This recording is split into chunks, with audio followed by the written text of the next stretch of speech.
नमस्कार दोस्तों, TNC bullet series में आपका हार्दिक स्वागत और अभिनंदन है। दोस्तों, जैसा कि आपको पता है कि रोज सुबह 7 बजे हम टीएनसी बुलेट सीरीज के माध्यम से एक इम्पोर्टेंट क्लास जो है वो आपके सामने लेके आते हैं।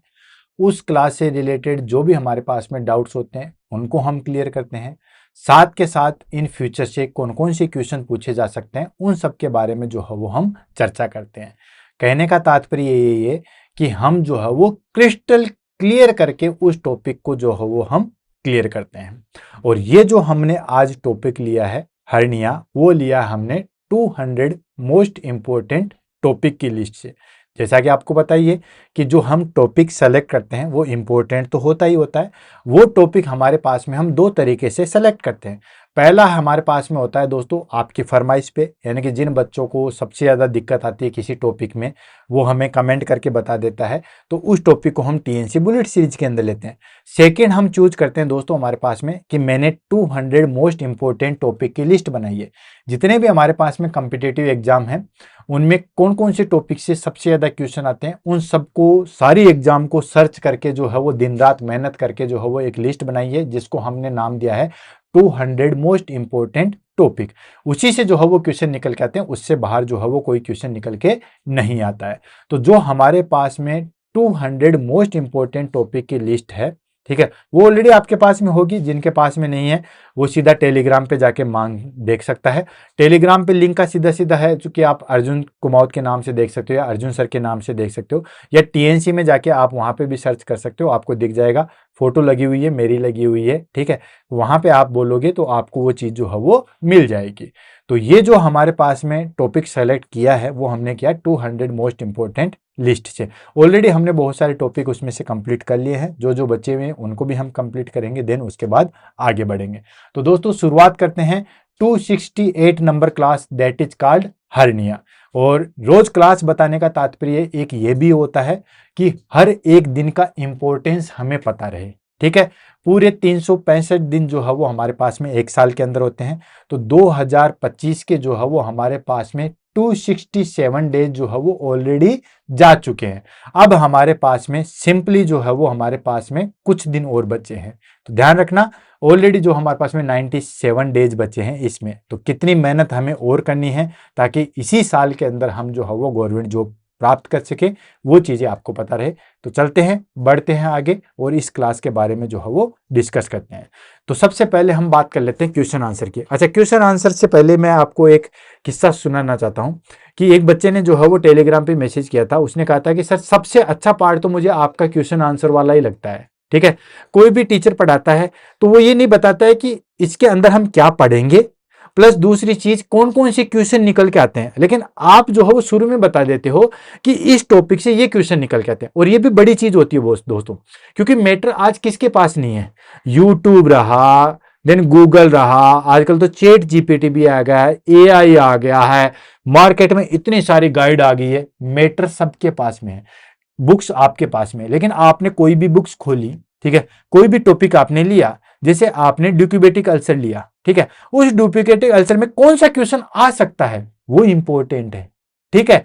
तो वो चीज हमारे पास में जो है वो सबसे मेन चीज यही होती है कि कौन से टॉपिक में कौन सा क्वेश्चन आ सकता है, वो सबसे बड़ी चीज होती है, ठीक है। और वही हमें सबसे ज्यादा जो है वो छांटने की जरूरत होती है।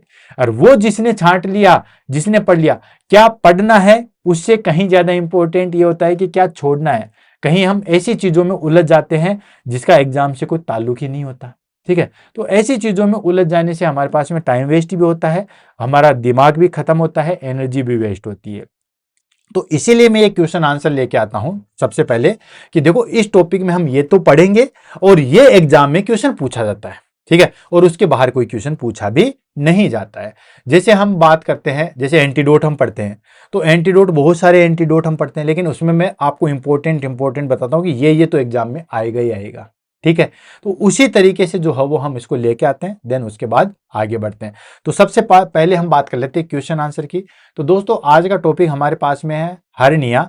तो इसमें हमारे पास में जो है वो क्वेश्चन जो निकल के आते हैं, ठीक है। इसमें इमेज बेस पे भी क्वेश्चन बहुत निकल के आते हैं, इसके टाइप पे भी बहुत क्वेश्चन निकल के आते हैं। तो ऑलरेडी जो है वो आपके सामने दिख रहा होगा, epigastric hernia, umbilical hernia, incisional hernia, then spigelian hernia, then inguinal hernia, femoral hernia. तो सब के बारे में हम वन बाय वन करके बताएंगे भी, ठीक है। कौन सा हर्निया कहाँ पे होता है वो भी हम बताएंगे, किस तरीके से जो है वो हमें पता लगेगा वो सारी चीजें बताएंगे। इन सब के बारे में जो क्वेश्चन सबसे ज्यादा पढ़ेंगे हम, क्या क्या चीजें पढ़े हम, इंट्रोडक्शन डेफिनेशन से लेके, देन हर्निया कौन सी कंडीशन में होता है उस कंडीशन से लेके, देन उसके टाइप, देन इसके मैनेजमेंट, क्लिनिकल फीचर्स, सब चीजें पढ़ेंगे। एग्जाम में क्वेश्चन के कहां से निकल के आता है, सबसे ज्यादा क्वेश्चन निकल के आता है इसके टाइप से, ठीक है। कि इमेज दे देंगे और बताएंगे ये कौन सा हर्निया है, तो वहां पे आपको ध्यान में रखना है। दूसरी चीज इसके क्लिनिकल में एटियोलॉजी से रिलेटेड, कि कौन सी कंडीशन में कौन सा हर्निया होने की संभावना है। अगर आप वेट लिफ्टिंग कर रहे हो तो कौन सा हर्निया होने की संभावना है, अगर आपने खाना पीना इस तरीके से रखा तो कौन सा हर्निया है, आपकी सर्जरी हुई है तो आपको कौन सा हर्निया हो सकता है। तो एक तो इसकी एटियोलॉजी पे क्वेश्चन सबसे ज्यादा पूछे जाते हैं, सेकेंड सबसे ज्यादा क्वेश्चन पूछे जाते हैं इसके टाइप पे, ठीक है। या तो कंडीशन दे देंगे कि ऐसा ऐसा एरिया है तो वो कौन सा हर्निया है, या फिर आपको इमेज दे देंगे कि ये कौन सा हर्निया है, ठीक है। इसके बाहर कोई क्वेश्चन नहीं पूछा जाता है। तो चलते हैं, बढ़ते हैं आगे और इस टॉपिक को जो है वो क्लियर करते हैं। हालांकि टॉपिक जो है बहुत इजी है, नहीं भी है तो भी हम इसको इजी जो है वो बना देंगे, ठीक है। तो सबसे पहले हम बात कर लेते हैं डेफिनेशन की, ठीक है, कि हर्निया जो है या हर्निया की जो है वो डेफिनेशन क्या होती है। तो डेफिनेशन शुरू करने से पहले मैं आपको छोटी सी चीज बताना चाहूंगा दोस्तों। रटने वाले बच्चे मुझे कभी भी पसंद नहीं है, इसलिए मैं रटने में बिलीव भी नहीं करता और न मैं अपने स्टूडेंटों को रटने के लिए बोलता हूं। अब बात आती है हर्निया की। हर्निया का एक सिंपल मीनिंग होता है कोई भी ऑर्गन, समझ में आ रहा है, कोई भी ऑर्गन, कोई भी टिश्यू या कोई भी ऑर्गन का पार्ट। अब ऐसे तो ऑर्गन इंटेस्टाइन है, बहुत बड़ा ऑर्गन है, तो उसका तो पार्ट है, समझ में आ रहा। कोई भी ऑर्गन, कोई भी टिश्यू या उस ऑर्गन का कोई पार्ट अपनी जगह से हट जाता है, उसका प्रोट्रूजन हो जाता है या डिस्प्लेसमेंट हो जाता है। दो लाइनें आपको याद रखो, ठीक है। प्रोट्रूजन हो जाए मतलब अपनी जगह से हट जाए, ठीक है। सारी बॉडी में सब चीजें अपनी अपनी जगह सेट है, जहां इंटेस्टाइन होनी चाहिए वहां पे इंटेस्टाइन है, ठीक है। जहां पे हमारे पास में रेक्टम होना चाहिए वहां पे रेक्टम है, जहां पे हमारे पास में स्टोमक है वहां पे स्टोमक है। तो कोई भी ऑर्गन या ऑर्गन का पार्ट, ठीक है, मैं पूरी डिटेल से बताऊंगा। आपको ऑर्गन ही देखने को मिलेगा डेफिनेशन में, बुक्स में भी आपको ऑर्गन नहीं मिलेगा, लेकिन इंटेस्टाइन एक ऑर्गन है, ठीक है। लेकिन पूरी इंटेस्टाइन थोड़ी बाहर आती है, नहीं, उसका कुछ पार्ट भी। तो कोई भी ऑर्गन या ऑर्गन का पार्ट या कोई भी टिश्यू अपनी जगह से हट जाता है, उसका प्रोट्रूजन हो जाता है या फिर डिस्प्लेसमेंट हो जाता है, उसी को हर्निया कहते हैं। बस उसमें स्किन जो है वो बिल्कुल इंटैक्ट रहती है, ठीक है। अगर वो हट के हो गया तो वो तो फ्रैक्चर वाली कंडीशन हो गई, वो तो उंड हो गया, वो तो लेसिरेशन उंड हो गया, ठीक है, ठीक है। लेकिन स्किन बिल्कुल कवर है। जैसे मान लो ये एब्डोमेन है, यहां पे इंटेस्टाइन अपनी जगह से हटके थोड़ा सा ऊपर चलेगी, स्टोमक थोड़ा सा हटके जो है वो डायफ्राम के ऊपर चला गया, ठीक है। तो कोई भी ऑर्गन या उसका पार्ट या कोई भी टिश्यू अपनी जगह से प्रोट्रूजन हो जाता है या डिस्प्लेसमेंट हो जाता है, स्किन बिल्कुल इंटेक्ट रहती है, उसको कहते हैं हर्निया। इससे इजी डेफिनेशन नहीं हो सकती और आपको याद भी होगी। तो देखते हैं, a hernia is protrusion of organ or tissue commonly intestine or fat through out the weakness or defect of the muscles wall or covering fascia but remaining enclose by the skin. वही चीज है जो मैंने आपको बताई है कि hernia क्या है। हर्निया क्या है दोस्तों, प्रोट्रूजन है। प्रोट्रूजन होता हट जाना, ठीक है, एक सिंपल मीनिंग हो जाता है, एक तरीके से हट जाना या जगह छोड़ देना, वो प्रोट्रूजन ही होता है, ठीक है। तो हर्निया जो है वो एक प्रोट्रूजन होता है, किसका, ऑर्गन का या टिश्यू का, ठीक है। किसी भी टिश्यू या ऑर्गन का जो है वो हमारे पास में हट जाना, अलग हो जाना, ठीक है। और ये बेसिकली किसका होता है, इंटेस्टाइन का या फिर फेट का होता है। थ्रू आउट द वीकेंस और defected in the muscles wall, जो भी मसल्स वॉल वीक है या कोई डिफेक्टेड है, वहां से उस ऑर्गन का या टिश्यू का जो है वो प्रोट्रूजन हो जाता है, ठीक है, उसको हम कहते हैं हर्निया। It's covering fascia but remaining the enclose by the skin, ठीक है, स्किन बिल्कुल इंटेक्ट रहती है, जो मैंने आपको बता दिया। ये हो गया हमारे पास में सिंपल डेफिनेशन ऑफ हर्निया। अब बात कर लेते हैं हमारे पास में ईटियोलॉजी, ठीक है, यानी कि हर्निया की जो है वो हमारे पास में ईटियोलॉजी क्या है, ठीक है, क्या कोजेज है जिसकी वजह से हर्निया होता है। तो दोस्तों आपको मीनिंग पता चल गया, क्या मीनिंग पता चल गया कि कोई भी ऑर्गन या कोई भी टिश्यू वॉल ठीक है, अपनी जगह से हट जाता है। अब हट जाने की दो वजह होती है। क्या? एक तो मान लीजिए कोई दूसरी जगह से फोर्स ज्यादा आ गया, या जहां से उसकी कवरिंग थी, जहां से उसको जो सपोर्ट देने वाली चीजें थी वो हट गई। दो ही तो चीजें हैं, आप यूं समझिए। ठीक है, ये हमारे पास में कोई चीज है, या इसको मैं लेता हूं, ये हमारे पास में कोई वाल है, ठीक है, जिसको कवरिंग किए हुए था, और ये हमारे पास में कोई ऑर्गन है। ठीक है, अब देखो कब हर्निया हो सकता है, या तो मान लीजिए ये ऑर्गन फोर्सफुली इसको इंटेक्ट करे, इस तरीके से कर दे, तब हर्निया हो सकता है। या फिर ये ऑर्गन ठीक है अपनी जगह पे, लेकिन ये इसको जो सपोर्ट करने वाली चीज है वो लूज हो जाए, तो वो अपनी जगह से हट जाएगा, तो ये थोड़ा सा खिसकने के लिए इसको मौका मिल जाएगा। राइट है, तो दो चीजें में हर्निया हो सकता है, या तो हमारे पास में कोई वीक जो है वो चीज हो जाए जो उसको अटैच करने वाली थी, वो एब्डोमिनल वॉल हो सकता है, वो फेसिका हो सकता है, वो लिगामेंट हो सकता है, वो और भी बहुत सारी चीजें हो सकती है। तो या तो वो चीज वीक हो जाए, या यहाँ पे प्रेशर ज्यादा हो जाए। ठीक है, तो ये दो चीजें हो सकती है। तो देखो पहला हमारे पास में है, that is called congenital weakens of abdominal wall. ठीक है, तो पहली चीज तो ये होगी कि जो उसको सपोर्ट करने वाली चीज थी वो वीक हो जाए।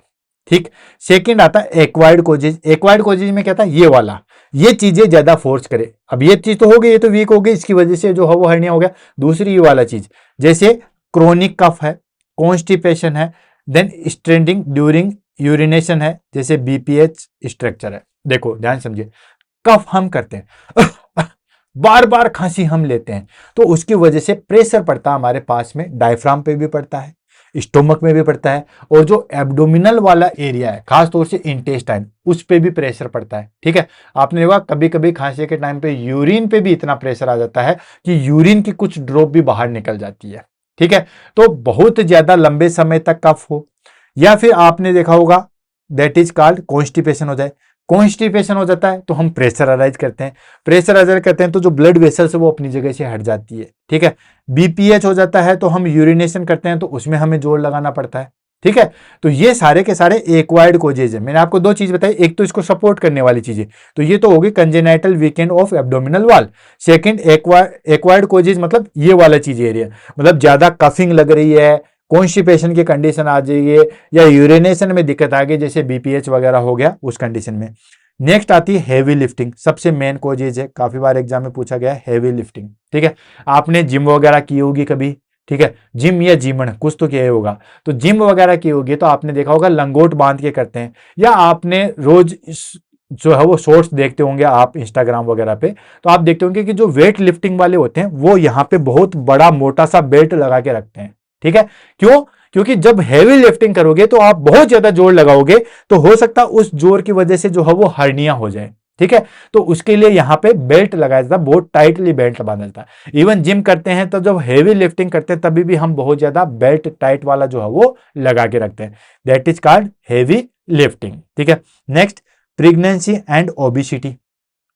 प्रेगनेंसी होता है तो आपको पता है कि ज्यादा फोर्स पड़ता है, तो प्रेगनेंसी कंडीशन में भी जो है वो हर्निया होने की संभावना है। ओबेसिटी में भी होता है, बहुत ज्यादा वजन, कम से कम 20-25 किलो एनी टाइम पे जो है वो आगे की टाइम लटका के रखते हैं, तो उस कंडीशन में भी जो है वो हर्निया हो जाता है।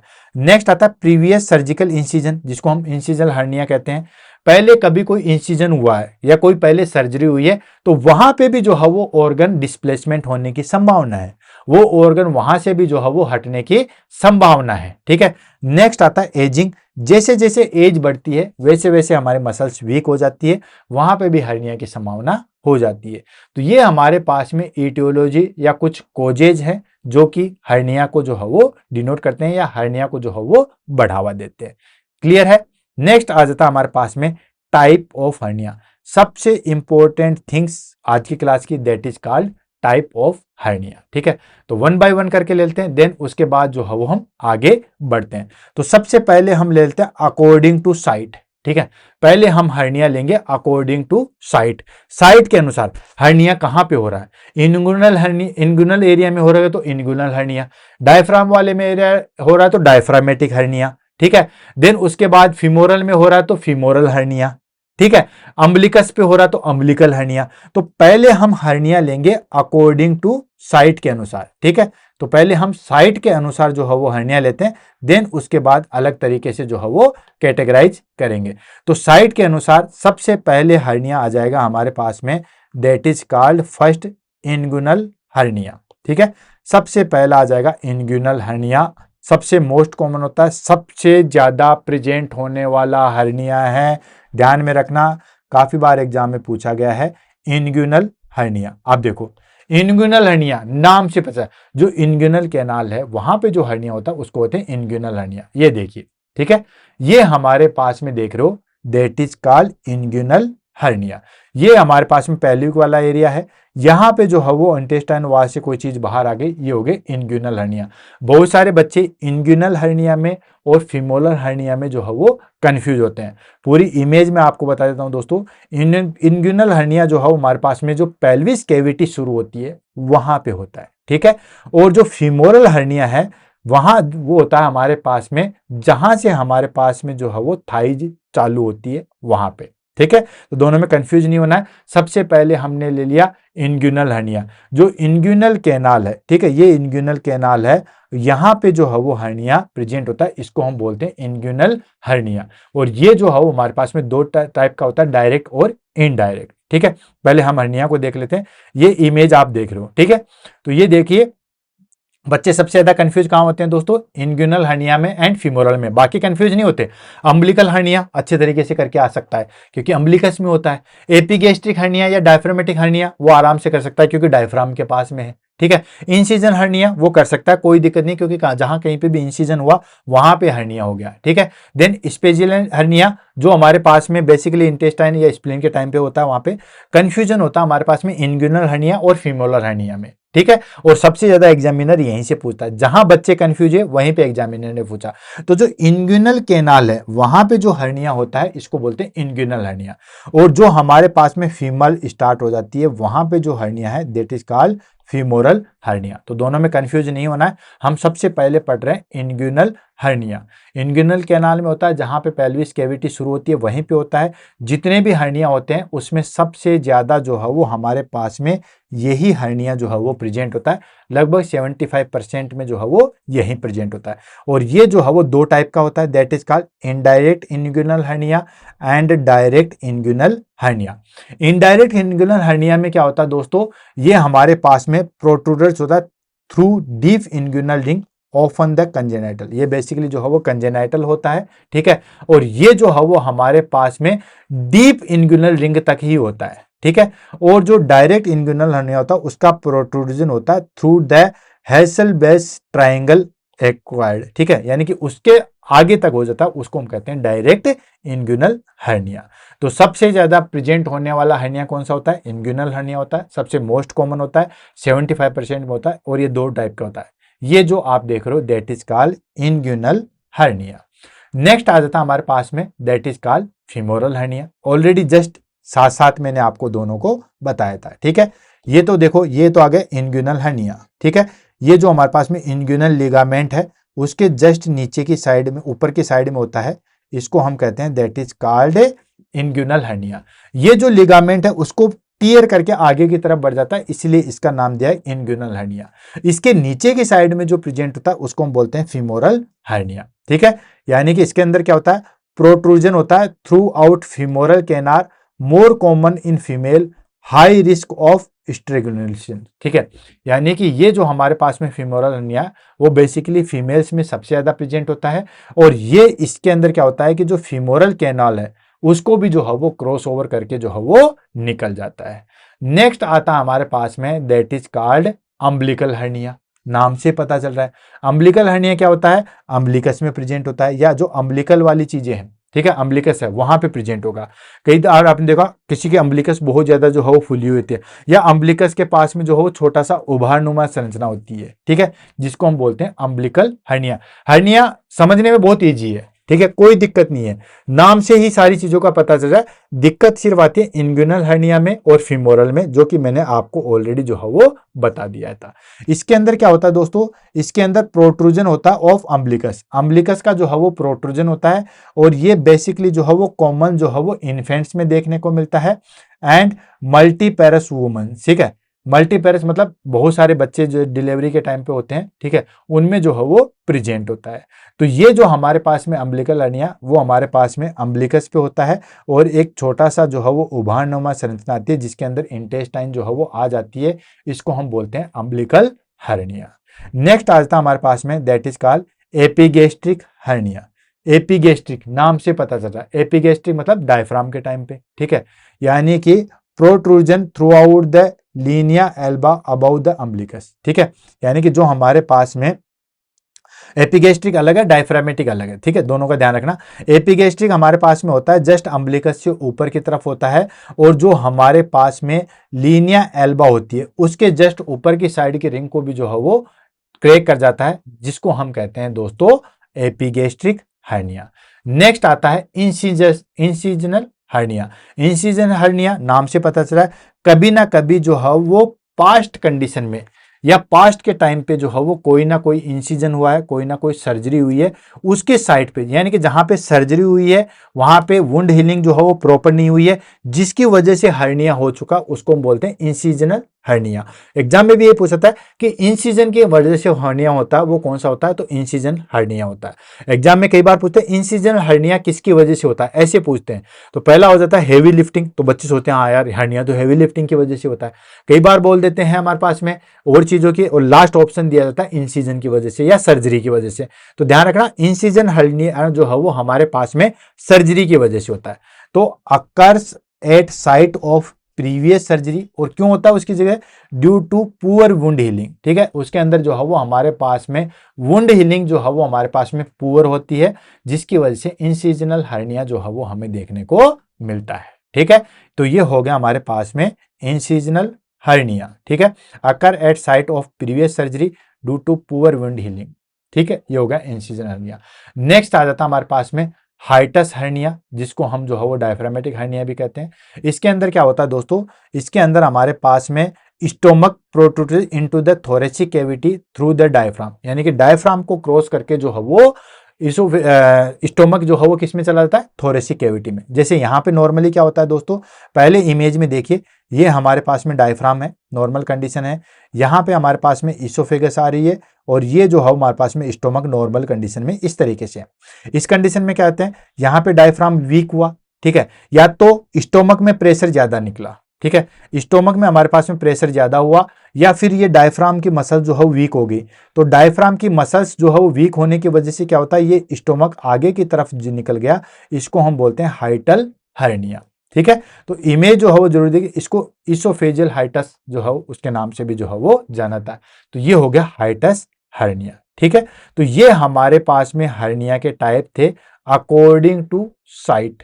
साइट के अनुसार जो है वो हमने हर्निया को जो है वो डिवाइडेशन किया था। कौन कौन से आ गया था, इंग्यूनल हर्निया आ गया, फीमोरल हर्निया आ गया, ठीक है, सबको हम फटाफट, इंग्यूनल हर्निया आ गया, फीमोरल हर्निया आ गया, देन उसके बाद हाइटस हर्निया आ गया, देन अम्बिलिकस हर्निया आ गया, देन एपिगैस्ट्रिक हर्निया आ गया, देन इंसिजनल हर्निया आ गया।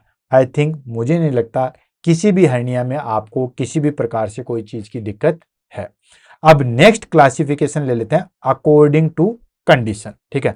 अकॉर्डिंग टू कंडीशन जो है वो हम इसको देते हैं, ये तो साइट के अनुसार था जहां जहां पे, अब कंडीशन के अनुसार ले लेते हैं। कंडीशन के अनुसार का मतलब होता है कि अगर मान के चलिए कोई हर्निया हो गया, जैसे बच्चों में आपने देखा होगा, ठीक है, अम्बिलिकस हर्निया सबसे ज्यादा प्रेजेंट होता है।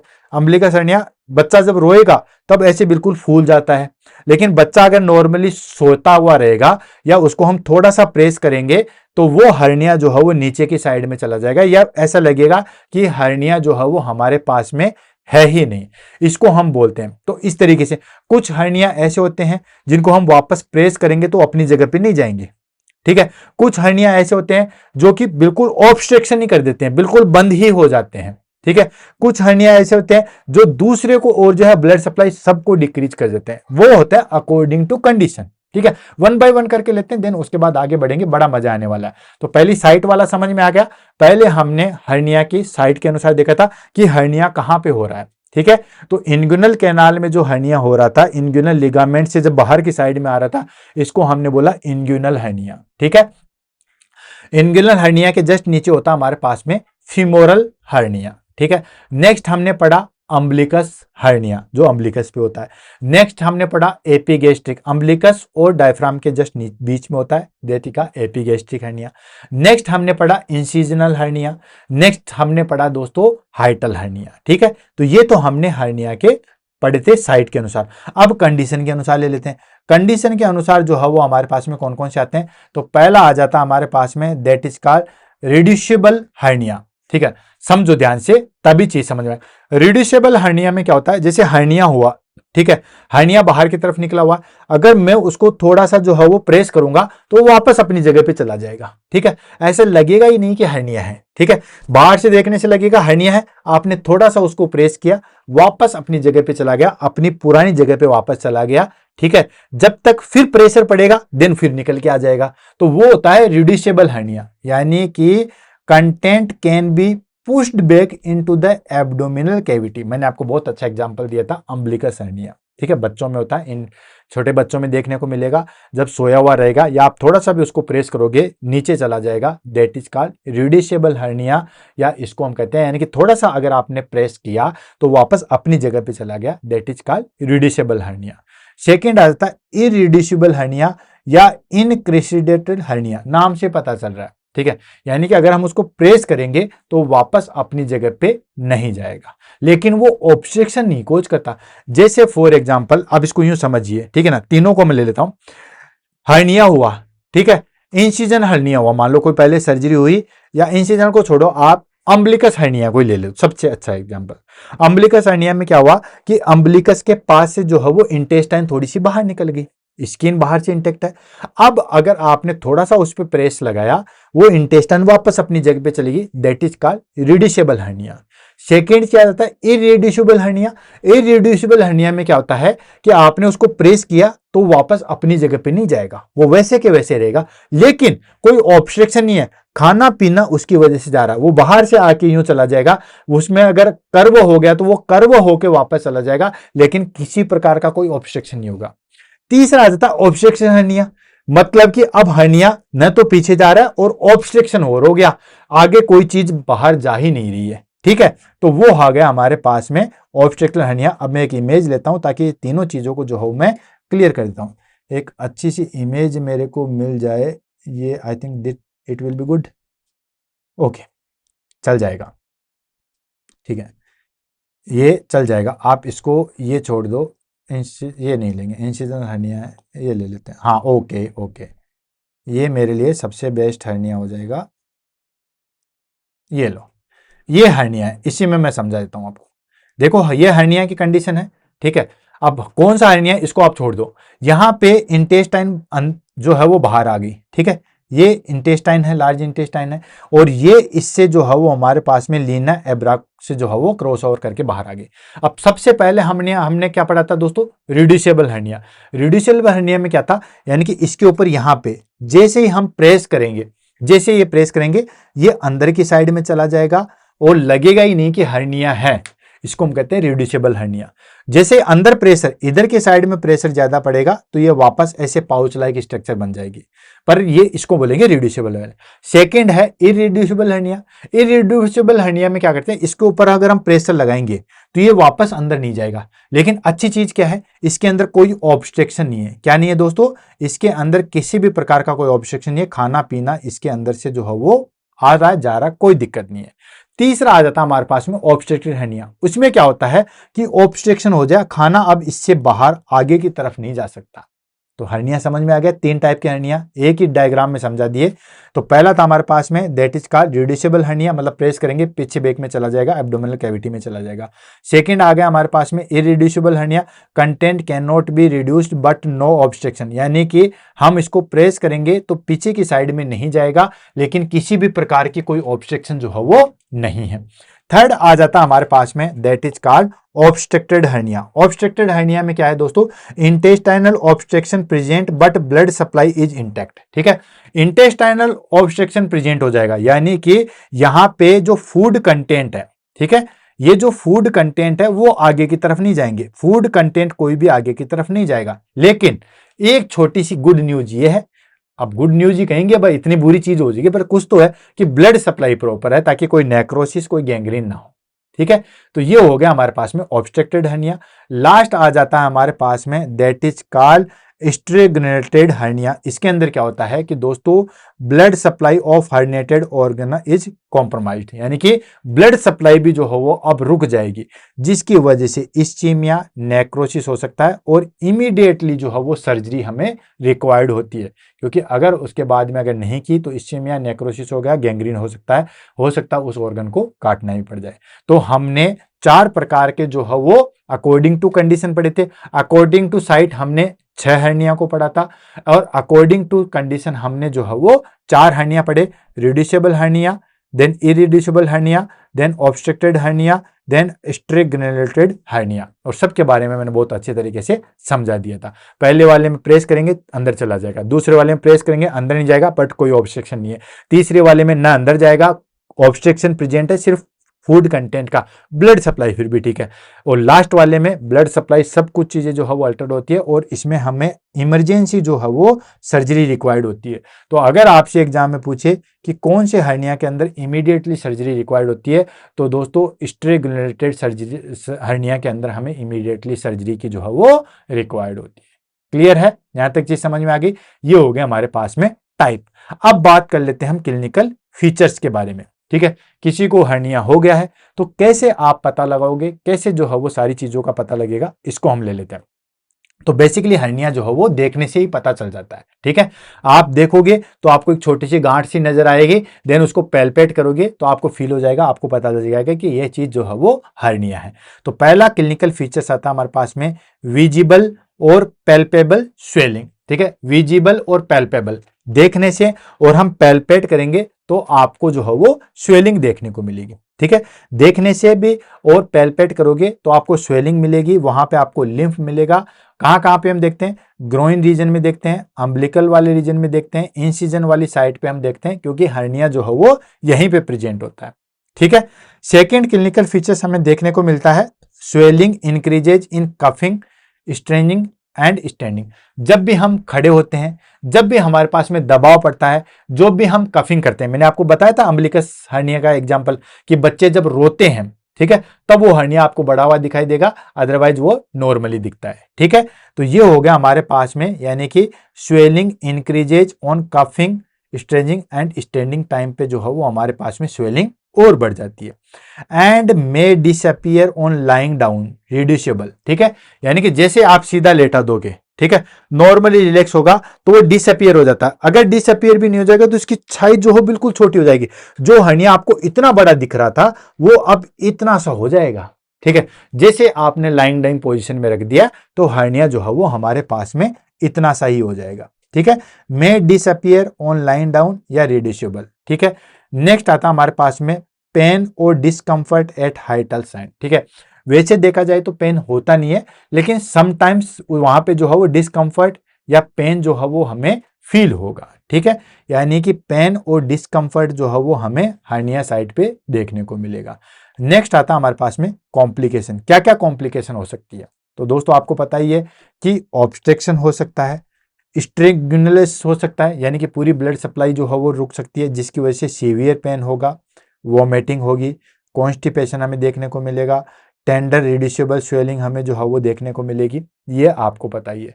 तो ये हमारे पास में कुछ क्लिनिकल फीचर्स थे जो हमें देखने को मिलते हैं। नेक्स्ट आ जाता हमारे पास में डायग्नोसिस।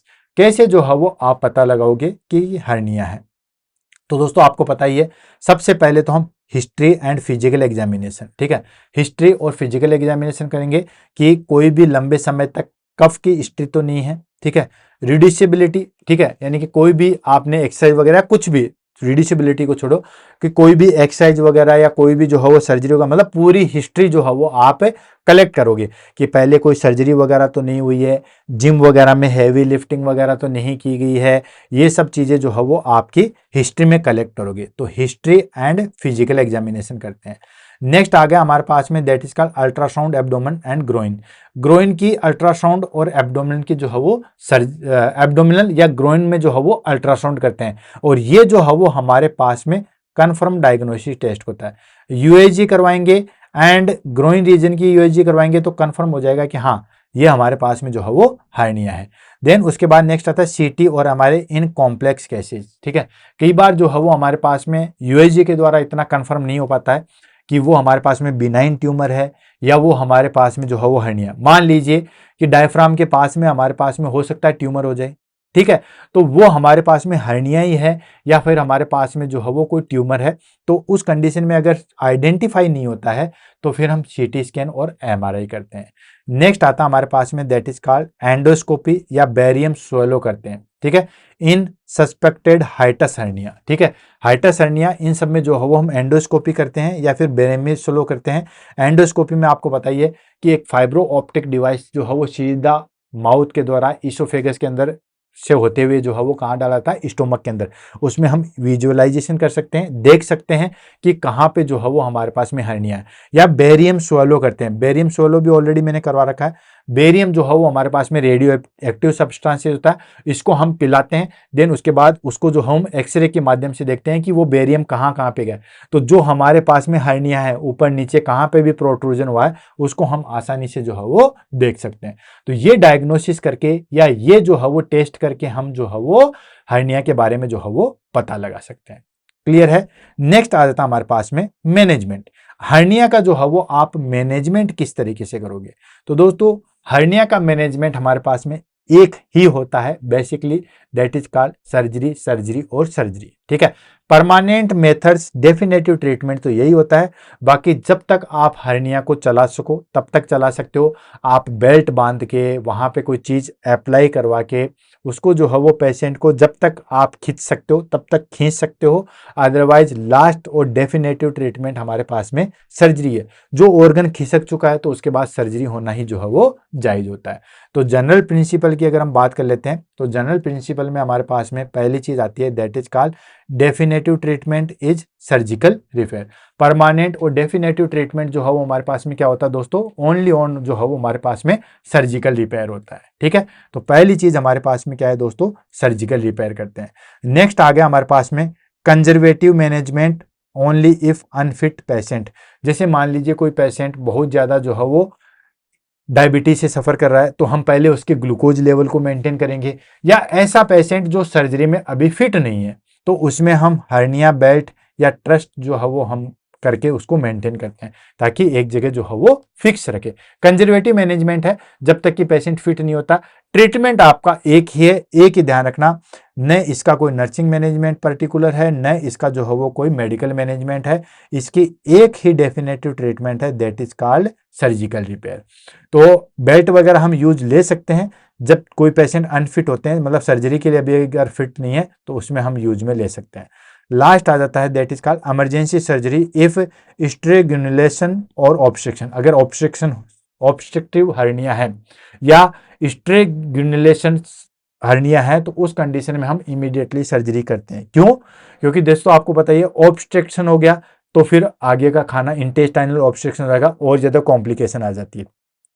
और एगुनेशन में हमारे पास में क्या आता है कि ब्लड सप्लाई ही जो है वो हमारे पास में प्रॉपर नहीं हो पाती है, तो उसकी वजह से जो है वो हमें इमीडिएटली जो है वो सर्जरी की रिक्वायर्ड होती है, ठीक है।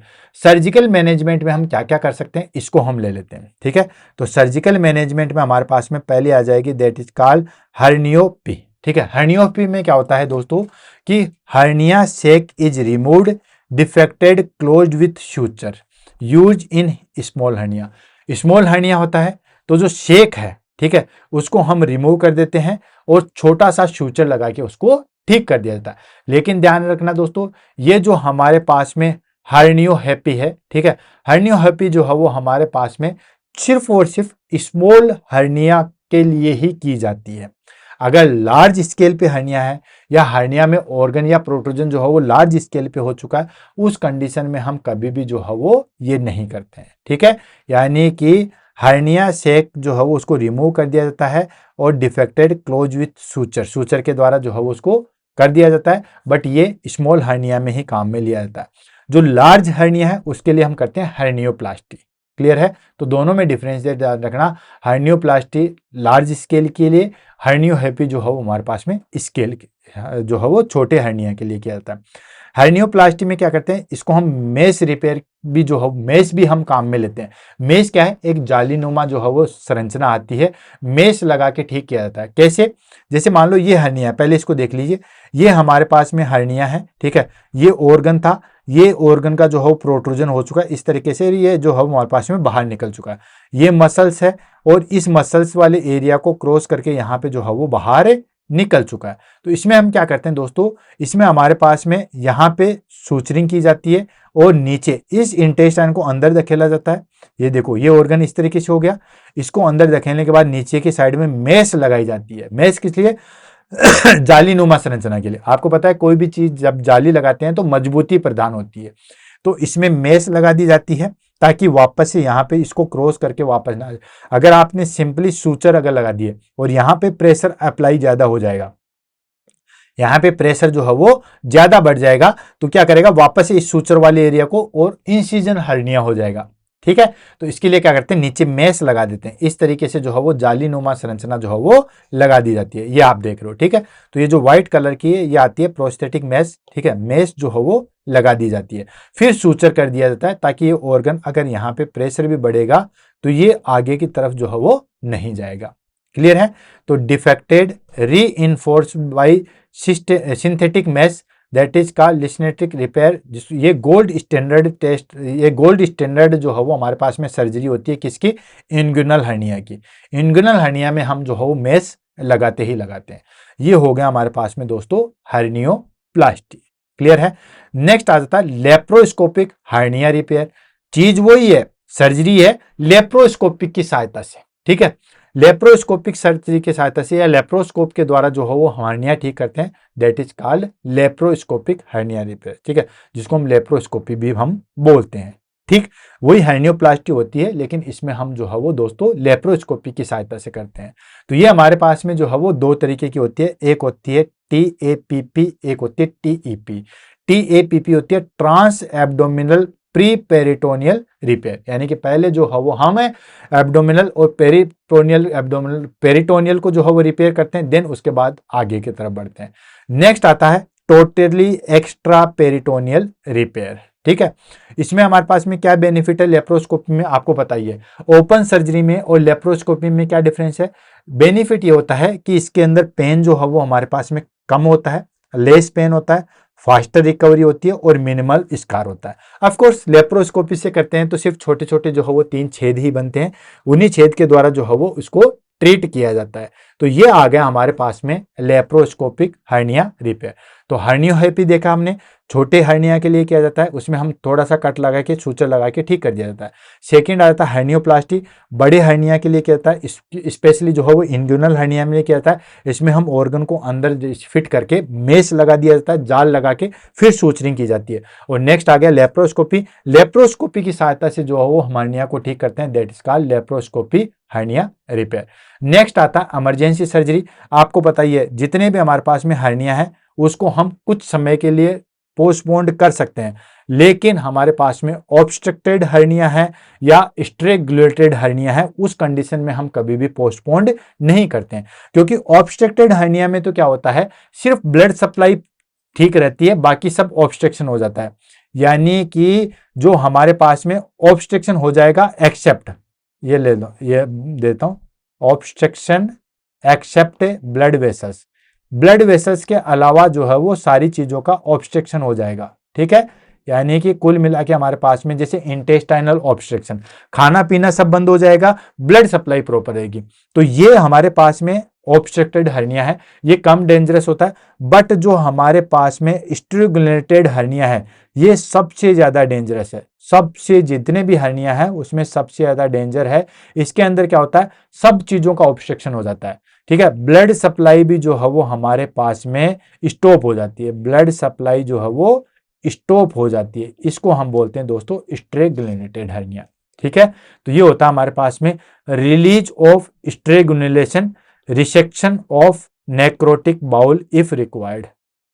ठीक है, इमीडिएटली जो है वो हमें इसको सर्जरी रिक्वायर होती है, जिसको हम कहते हैं इमरजेंसी सर्जरी। अब ले लेते हैं हम दोस्तों हाइटल हर्निया ट्रीटमेंट। ठीक है, हाइटस हर्निया ट्रीटमेंट हम किस तरीके से किया जाता है? अब देखो हाइटल हर्निया का आपको पता ही है दोस्तों कि डायफ्राम जो है वो हमारे पास में वीक हो जाता है। डायफ्राम वीक हो जाता है तो उसके बाद में हमारे पास में उसकी सर्जरी जो है वो इतनी पॉसिबल नहीं होती है कि हम उसकी तुरंत जो है वो हर्नियोप्लास्टी कर दें। सबकी अलग अलग होती है। बेसिकली हर्निया के जो है वो आपने देखा ही है कि इंगुलर हर्निया हो गया, उन सबको हम मेस लगा के कर सकते हैं। बाकी फीमोरल हर्निया वगैरह हो गया, उसको हम जो है वो दोस्तों क्या करते हैं, लेप्रोस्कोपी के द्वारा कर सकते हैं। और उसके बाद एपिगैस्ट्रिक हर्निया वगैरह हो गया या इंसिजनल हर्निया हो गया, उसमें हम हर्नियोपी कर सकते हैं। लेकिन जो हाइटल हर्निया हो गया, जहां पे हमारे पास में डायफ्राम वाला, ये देखिए आप, ठीक है, जो डायफ्राम वाला एरिया था, ये देखिए, इस हर्निया की कंडीशन में हम क्या करेंगे, हाइटल हर्निया की कंडीशन में, तो उस कंडीशन में हम क्या करते हैं दोस्तों, वहां पे हम लाइफ स्टाइल मॉडिफिकेशन करेंगे। लाइफ स्टाइल मॉडिफिकेशन करेंगे, वो सारी चीजें करेंगे, तो उसके बाद जो है वो हमारे पास में ठीक हो जाता है। इसको मैंने इसलिए लिया है कि इसके अंदर हम जो है वो निसेन फंडोप्लिकेशन करते हैं। ऑलरेडी जो है वो मैंने पेप्टिक अल्सर के अंदर जो है वो ये सर्जरी मैंने आपको बता रखी है, इसलिए मैं यहाँ पे जो है वो नहीं बताऊंगा, ठीक है। तो वहां पे हम क्या करते हैं, निशान फंडल एप्लीकेशन करते हैं अगर सीवियर हो जाता है। अदरवाइज हम क्या करते हैं कि उस एसिड को हम कम करने की कोशिश करते हैं ताकि ऑटोमेटिकली जो है वो हर्निया ठीक हो जाए। तो हाइटल हर्निया के ट्रीटमेंट में हम क्या करते हैं दोस्तों, सबसे पहले लाइफ स्टाइल मॉडिफिकेशन करते हैं। लाइफ स्टाइल मॉडिफिकेशन में क्या करेंगे, वेट लॉस करेंगे। वेट लॉस करेंगे तो ऑटोमेटिकली वेट लॉस होगा, तो डायफ्राम पे हमारे पास में जो है प्रेशर नहीं आएगा। हेड एलिवेशन रखते हैं, ऑफ कोर्स सोते टाइम पे हेड को एलिवेशन रखेंगे ताकि जो गैस्ट्रिक कंटेंट है वो इसोफेगस में ना जाए, ठीक है।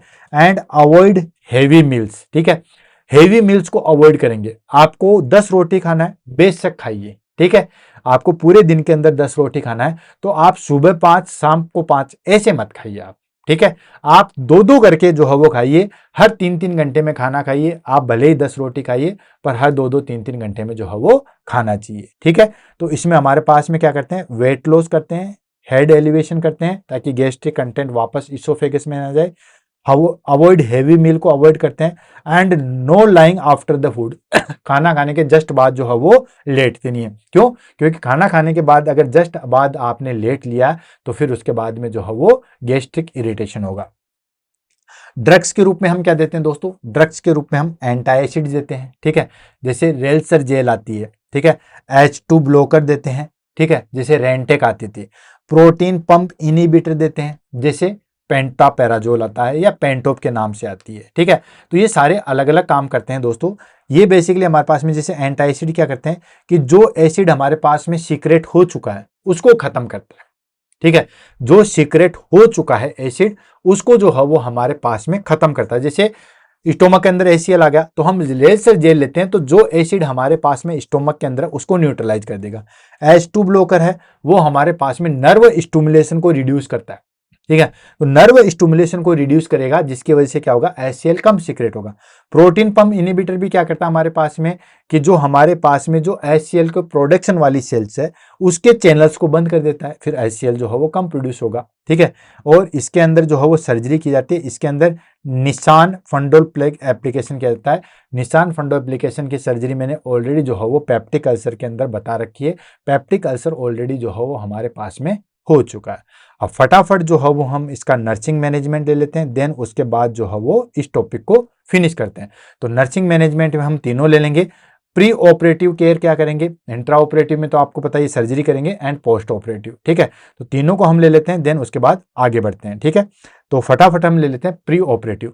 प्री ऑपरेटिव केयर में हम क्या करेंगे दोस्तों, प्री ऑपरेटिव केयर में हम करेंगे वही चीज, explain the procedure to reduce the anxiety and take consent form, ठीक है। कंसेंट फॉर्म ले लेते हैं और प्रोसीजर को एक्सप्लेन करते हैं ताकि एंजाइटी को जो है वो रिड्यूस कर सके। सेकेंड चीज हम करते हैं बाउल प्रिपरेशन इफ रिक्वायर्ड, ठीक है। बाउल प्रिपरेशन कराते हैं अगर हमें जरूरत पड़ी तो, अदरवाइज नो नीड, ठीक है। नेक्स्ट थर्ड हम क्या करते हैं, assess respiratory and cardiac status. भाई कोई भी सर्जरी होता है तो उसमें आपको पता है कि रेस्पिरेटरी और कार्डियक स्टेटस जो है वो देखना जरूरी होता है। PAC करवाते हैं, PAC that is called pre anaesthetic checkup होता है, ठीक है। प्री एनेस्थेटिक चेकअप होता है, इसमें आपको पता ही है सारी चीजें देखी जाती है, कोई ड्रग्स तो नहीं लेते हो, पहले कभी सर्जरी तो नहीं हुई है, ये वो सारी चीजें, ठीक है। कार्डियक फंक्शन सही तरीके से कर रहा है, ECG भी चेक करते हैं, रेस्पिरेटरी फंक्शन भी चेक करते हैं। तो चूंकि ये इसलिए जरूरी होता है ये भी आपको पता है कि हर्निया किन में होता है, एल्डरली पीपल में होता है, बूढ़े लोगों में ज़्यादा होता है, क्योंकि जैसे जैसे एज बढ़ती है वैसे वैसे हमारे पास में मसल्स जो है वो वीक हो जाती है, तो हर्निया जो है वो एल्डरली पीपल में होता है। और रेस्पिरेटरी प्रॉब्लम्स और कार्डियक स्टेटस भी हमारे पास में जो है वो ओल्ड एज पर्सन में ज़्यादा होता है। तो इसके लिए जो है वो हमारे पास में रेस्पिरेटरी और कार्डियक स्टेटस जो है वो असेस करते हैं। तो क्या क्या किया हमने, प्रोसीजर को एक्सप्लेन किया ताकि एंजाइटी को रिड्यूस किया जा सके। सेकंड, कंसेंट फॉर्म लिया, बाउल प्रिपरेशन किया और कार्डियक और रेस्पिरेटरी असेसमेंट किया। फिर हम सर्जरी करते हैं। अब सर्जरी तो जो है वो हमारे पास में आपको पता ही है ओटी के अंदर होती है सर्जरी, तो उसमें हमारे पास में पूरा प्रोसीजर होता है, सर्कुलेटरी नर्स होता है, देन उसके बाद जो है वो हमारे पास में स्क्रब नर्स होता है, पूरी ओटी करवा दी। तो ओटी में तो हमें असिस्ट ही करवाना होता है। अब आ जाता है post operative care. Post operative care में हम क्या करते हैं, उसको ले लेते हैं। प्री ऑपरेटिव केयर से कहीं ज्यादा इंपॉर्टेंट है हमारे पास में पोस्ट ऑपरेटिव केयर। तो पोस्ट ऑपरेटिव केयर में क्या करेंगे, सबसे पहले monitor vital sign, wound site and drain if present. ठीक है, वाइटल साइन जो है वो हम चेक करेंगे। आपको पता ही है सर्जरी के बाद में जो है वो हमारे पास में वाइटल साइन सबसे ज्यादा इंपॉर्टेंट होते हैं, तो वाइटल साइन चेक करेंगे। एंड वुंड साइट, जहां पे भी हमारे पास में सर्जरी की है, हर्नियोप्लास्टी की है, तो वुंड साइट को देखेंगे कि वो ठीक है या नहीं है। और अगर वुंड साइट पे कोई ड्रेन लगा रखा है, ड्रेन भी लगाते हैं, ड्रेन भी मैंने बुलेट सीरीज के अंदर करवा रखा है, वहां पे आप देख सकते हो। तो जो हमारे पास में ड्रेन लगा रखा है उसको हम जो है वो चेक करेंगे। तो पहली चीज तो वाइटल साइन चेक करेंगे, वुंड की साइड चेक करेंगे और ड्रेन प्रेजेंट है या नहीं है वो चीज देखेंगे। सेकंड आता है हमारे पास में पेन मैनेजमेंट। पेन मैनेजमेंट में हमारे पास में आता है कि पेन को जो है वो रिड्यूस करेंगे। भाई सर्जरी करवा के आया है तो पेन को भी जो है वो, पेन जो है वो 6 वाइटल साइन में आता है, ये चीज आपको पता है। सर्जरी के बाद जो है वो पेन मैनेजमेंट करेंगे। नेक्स्ट आता है early ambulation to prevent DVT and chest infection. Surgery के बाद जितना जल्दी हो सके पेशेंट को हम मूवमेंट करवाने की कोशिश करेंगे। क्यों? क्योंकि ये जितना जल्दी अगर हम मूवमेंट करवाएंगे, पेशेंट को एम्बुलेट करेंगे, तो उससे हमारे पास में डीवीटी और चेस्ट इन्फेक्शन जो है वो हमारे पास में रिड्यूस कर देंगे। ठीक है, यानी कि अर्ली एम्बुलेशन जो है वो हमारे लिए किस लिए जरूरी होता है, डीवीटी को रिड्यूस करने के लिए और चेस्ट इन्फेक्शन को जो है वो रोकने के लिए, ये हमारे पास में जो है वो जरूरी होता है। नेक्स्ट आ जाता है हमारे पास में advise scrotal support if inguinal hernia surgery. Inguinal hernia surgery होता है तो हम जो है वो स्क्रोटल सपोर्ट देते हैं। ठीक है, लंगोट बांधने के लिए जो है वो बोला जाता है, ये चीज आपको बताइए। अगर आपने पोस्ट सर्जिकल वार्ड में ड्यूटी की है और हर्निया का पेशेंट देखा होगा तो सर्जन जो है वो दूसरे तीसरे दिन कहता है कि लंगोट बांधना चालू कर दीजिए। ठीक है, तो ये हो गया हमारे पास में स्क्रोटल सपोर्ट। नेक्स्ट आता है encourage coughing and deep breathing exercise support incision with head and pillow. ठीक है, एनकरेज कफिंग एक्सरसाइज जो है वो करवाते हैं। कफिंग एक्सरसाइज जरूरी है, ऑलरेडी मैंने इंसेटिव स्पायरोमेट्री की क्लास ली हुई है, उसमें मैंने बताया था कि कफिंग एक्सरसाइज जो है वो जरूरी है। डीप ब्रीदिंग एक्सरसाइज जो है वो सर्जरी के बाद जरूरी है अर्ली रिकवरी के लिए और रेस्पिरेटरी कॉम्प्लिकेशन को रिड्यूस करने के लिए। तो हम जब डीप ब्रीदिंग एक्सरसाज करते हैं या कफिंग करते हैं तो जो भी हमारे पास में इंसिजनल साइट है उसको सपोर्ट करके, आपको पता होना चाहिए कि जैसे एब्डोमिनल सर्जरी है हुई है, ठीक है, मैं दिखा नहीं सकता, चलो मैं बांधता हूँ, ये मेरा एब्डोमेन है यहीं पे। तो एब्डोमिनल सर्जरी होती है, जब हम खांसते हैं ना तो पेशेंट को बोला था कि यूं आप करके इस तरीके से खांसिए ताकि यहां पे जो है वो दबाव ना बने, या फिर पिल्लो यहां पे रख के जो है वो फिर खांसिए ताकि जहां पे हमारे पास में इंसिजन लगा है उसको सपोर्ट मिल सके, अदरवाइज वहां पे इंसिजन जो है वो हट सकता है। तो कफिंग एक्सरसाइज और डीप ब्रीदिंग एक्सरसाइज जो है वो जरूरी है। ठीक है, अब जरूरी है लेकिन वो जरूरी के साथ साथ हमें किस तरीके से करवानी है, हैंड और पिलो से किस तरीके से हमें जो है वो सपोर्ट करना है। क्लियर। नेक्स्ट आता है हमारे पास में अवॉइड हैवी लिफ्टिंग या स्ट्रेचिंग फॉर 6 to 8 वीक। 6 से 8 वीक तक, कम से कम 1.5 से 2 महीने तक जो है वो हैवी लिफ्टिंग नहीं करनी है। ठीक है, नेक्स्ट आ जाता है last one, that is called maintain good nutrition for wound healing. अच्छा न्यूट्रिशन लेना है, विटामिन बी, प्रोटीन, सी ये लेना है ताकि अच्छे तरीके से जो है वो वुंड हीलिंग हो सके, घाव जल्दी से जल्दी भर सके। तो पोस्ट ऑपरेटिव केयर में हम क्या करेंगे दोस्तों, जैसे क्लाइंट जो है वो सर्जरी से आया, वाइटल साइन चेक करेंगे, वुंड साइट देखेंगे, कोई ड्रेन प्रेजेंट है या नहीं है, वो सारी चीज देखेंगे। नेक्स्ट पेन मैनेजमेंट करेंगे, क्योंकि सर्जरी के बाद पेन होता है तो पेन को मैनेजमेंट करेंगे। जितना जल्दी हो सके पेशेंट को एम्बुलेट करने की कोशिश करेंगे ताकि डीवीटी से बचा जा सके, चेस्ट इन्फेक्शन से बचा जा सके। नेक्स्ट, अगर इंग्युनल हर्निया हुआ है तो हम स्क्रोटल सपोर्ट देंगे। देन उसको एनकरेज करेंगे coughing and deep breathing exercise के लिए, वो जरूरी है। लेकिन जब डीप ब्रीदिंग एक्सरसाइज करेगा या कफिंग एक्सरसाइज करेगा तो जो हमारे पास में इंसिजन लगा हुआ है उसको हैंड या पिलो से जो है वो हम सपोर्ट देंगे। एंड अवॉइड हेवी लिफ्टिंग, ठीक है, हेवी लिफ्टिंग को अवॉइड करेंगे कम से कम 6 से 8 वीक के लिए, और अच्छा न्यूट्रिशन लेंगे ताकि अच्छे तरीके से जो है वो वुंड हीलिंग हो सके। अब ले लेते हैं कॉम्प्लिकेशन। अगर आपने हार्निया को ठीक नहीं किया गया तो क्या क्या कॉम्प्लिकेशन हो सकते हैं, ठीक है, या ठीक कर भी दिया तो उसके बाद क्या क्या कॉम्प्लिकेशन हो सकते हैं। तो पहला कॉम्प्लिकेशन आता है हमारे पास में, that is called recurrence of hernia. ठीक है, हर्निया एक बार हो गया तो ऐसा बिल्कुल भी नहीं है कि दोबारा नहीं होगा। हाँ, मेस अगर आपने लगा दी है इन्गुलर हर्निया में वो सारी चीज लगा दी है तो एक अलग बात है, अदरवाइज हर्निया जो है वो फिर से हो सकता है। ठीक है, तो पहली चीज होती है हमारे पास में रीअकरेंस ऑफ हर्निया, दोबारा हर्निया होने की संभावना होती है। Next, infection at surgical site. Surgical site पे जो है वो अगर आपने एसेप्टिक टेक्निक या प्रॉपर वुंड हीलिंग नहीं की है तो फिर इन्फेक्शन हो सकता है। नेक्स्ट आ जाता है हमारे पास में, that is called chronic pain और नर्व इंजुरी। ठीक है, नर्व इंजुरी और क्रोनिक पेन लगातार रह सकता है। नेक्स्ट हो सकता है हमारे पास में एडेशन एंड बाउल ऑब्स्ट्रक्शन। ठीक है, सर्जरी का मेन कॉम्प्लिकेशन होता है एडेशन, मतलब कि सर्जरी आपने की है, ठीक है, ऑब्स्ट्रक्टिव सर्जरी आपने की है तो उसमें हमारे पास में वापस से इंटेस्टाइन आपस में चिपकने की संभावना होती है। जैसे ये हमारे पास में नॉर्मल इंटेस्टाइन होती है, वो आपस में जो है वो उनका एडेशन हो जाता है, इस तरीके से जो है वो चिपक जाती है, तो ये जो है वो हमारे पास में एडेशन हो जाता है, बाउल ऑब्स्ट्रक्शन हो जाता है। ठीक है, नेक्स्ट आ जाता है हमारे पास में, that is called testicular atrophy rare after inguinal hernia. Inguinal hernia के कारण जो है वो टेस्टिकुलर एट्रोफी हो सकती है। तो ये हमारे पास में कुछ कॉम्प्लिकेशन है जो कि हर्निया के बाद हो सकते हैं।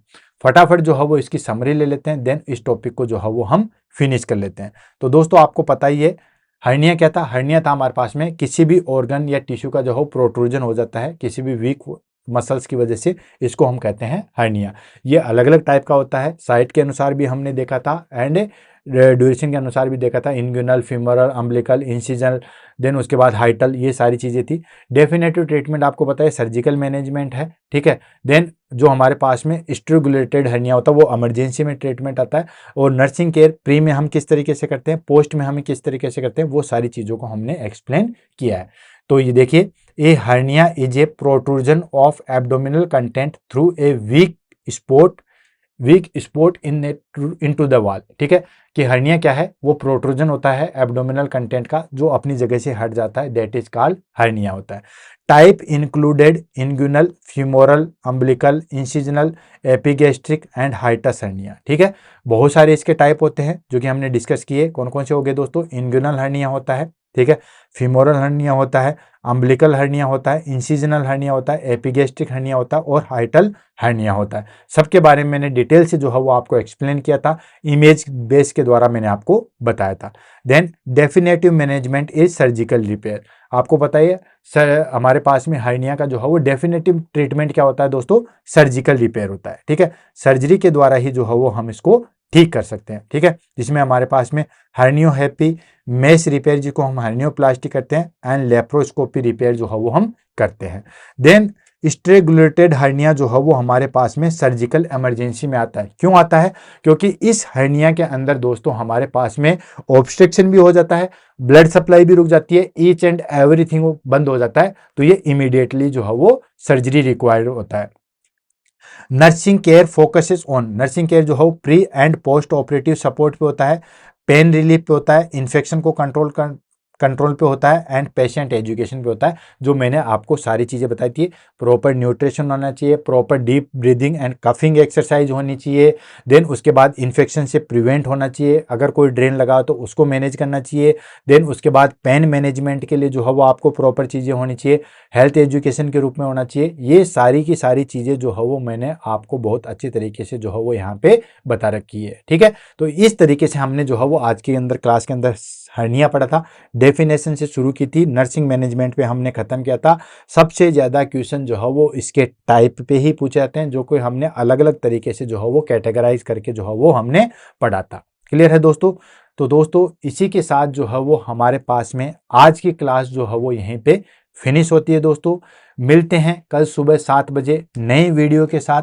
तब तक के लिए दोस्तों all the best, have a nice day. हाँ, कोई भी टॉपिक किसी भी सब्जेक्ट का हो, चाहे वो कम्युनिटी का हो सकता है, चाहे वो रिसर्च का हो सकता है, चाहे वो हमारे पास में न्यूट्रिशन का हो सकता है, चाहे वो ओबीजी का हो सकता है, चाहे वो फंडामेंटल का हो सकता है, किसी भी सब्जेक्ट का टॉपिक जिसमें आपको पढ़ने में जो है वो दिक्कत आती है, समझने में दिक्कत आती है, उसको आप जो है वो लेके कमेंट के द्वारा बताइए, हम उसको जो है वो जरूर फिनिश करेंगे।